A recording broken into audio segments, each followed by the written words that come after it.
It's very noisy. We've been here 2 hours. It's hard to get sleep.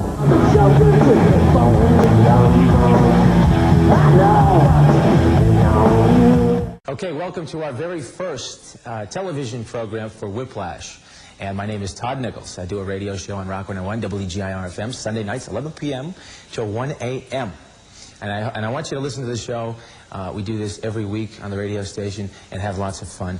Hopefully, you'll be checking us out, too, now on Friday nights at 12:30 p.m., right after Arsenio Hall.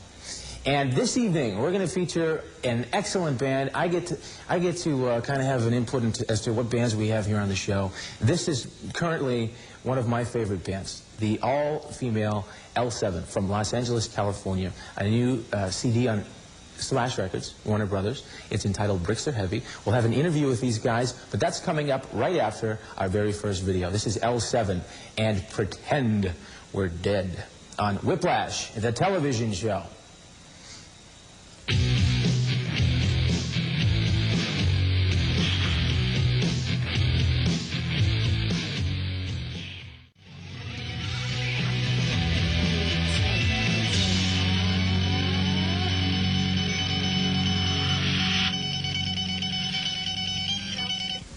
We're here with Todd Nichols. Hello. You're watching Whiplash.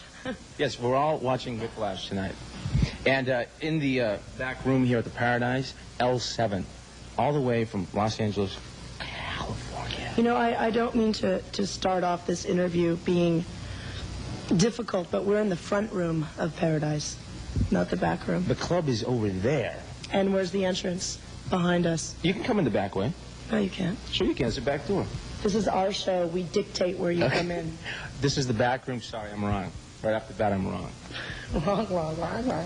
Okay, so let's go back to the beginning of the band. You guys started back in '85 or '6, but it was not you two at the beginning. No, we weren't in the band, so why even talk about it?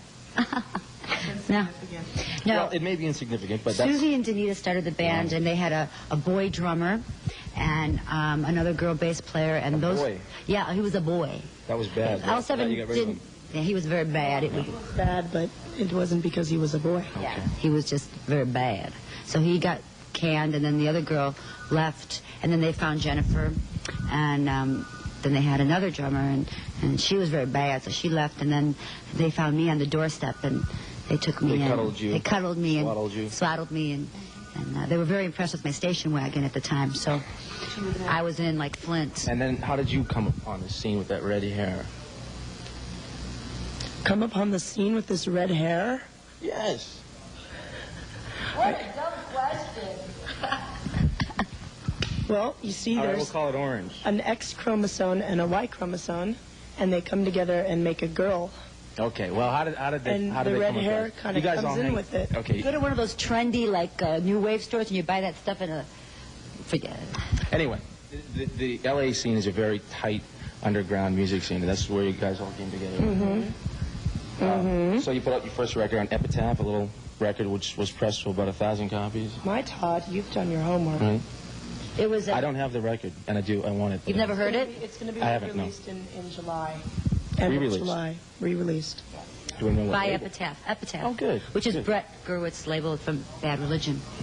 Excellent. And then the EP came out, Sub Pop, Sub Pop, a little Smell 45. the Magic. No, it was an EP. Well, you had a little 45 too. Yeah, we had the 45.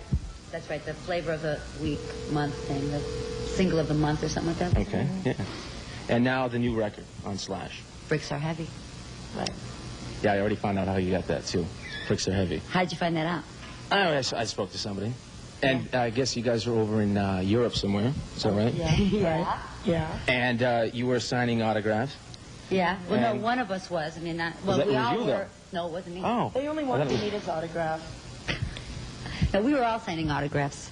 And you just said, bricks are heavy. Just, Danita she was running out of, like, her little witticisms that she writes to people and the things, so she just wrote Bricks Are Heavy to somebody, and we found it very amusing, and it stayed. it's stuck. Somebody was injured with Pretend We're Dead. Yes. Is that correct? Susie.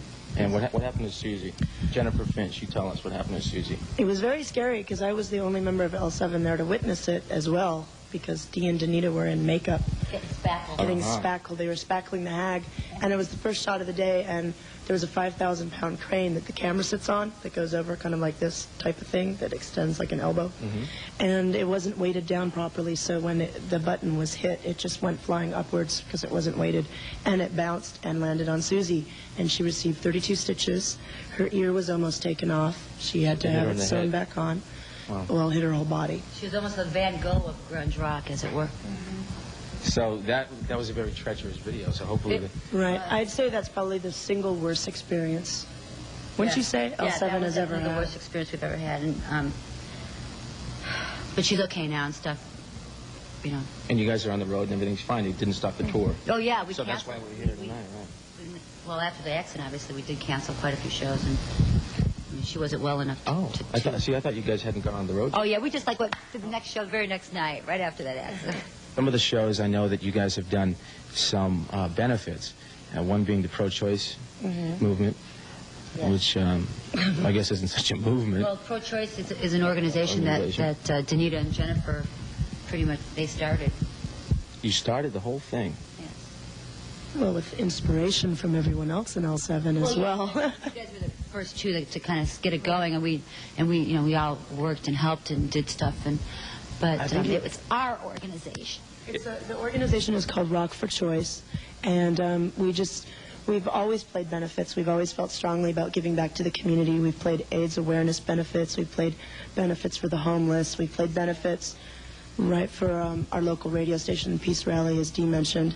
And there was no one doing any shows, rock shows, on this issue. There were plenty of, like, Joan Baez, folky, dork, I didn't mean dork, folky kind of things going on, but we really wanted to get more, you know, younger bands involved and younger people aware of the issue, so... Kind of already preaching to the already converted, as it, you know. So we did, our first show was with Nirvana, Sister Double Happiness, and Hole in L.A., and the second show was with Fugazi and Pearl Jam. And the Lunatic as well, huh? Mm-hmm. All right. And since then, we've been encouraging promoters across the country to do their own versions, and it's been working out really well. Yeah, like Soul Asylum and Soundgarden did one in Minneapolis, and that's really So cool. you may have spurred on a new movement here, Yeah. which is Well, Rock for it's Choice. sort of like, it's kind of like ridiculous to call it a movement. It's kind of, in my opinion, a waste of time because it was something that was fought for 19 years ago and, you know, established as a law, and now it's getting, like, chipped away at slowly. You know, Well, we'd rather be doing, like, benefits for AIDS or something, but we have to still be fighting for this because when this goes, you know, all individual rights are going to go one by one. You know, in Washington State, you can't even buy a record if it has a sticker. warning sticker on it. If Under 18, it's, you know, it's Basically, that's becoming like the dark ages again. It's and this is scary. what the song "Pretend We're Dead" kind of wakes up people to. Right, But- it's about apathy. It's about Right. people, you know, closing their eyes and their ears to what's going on around them.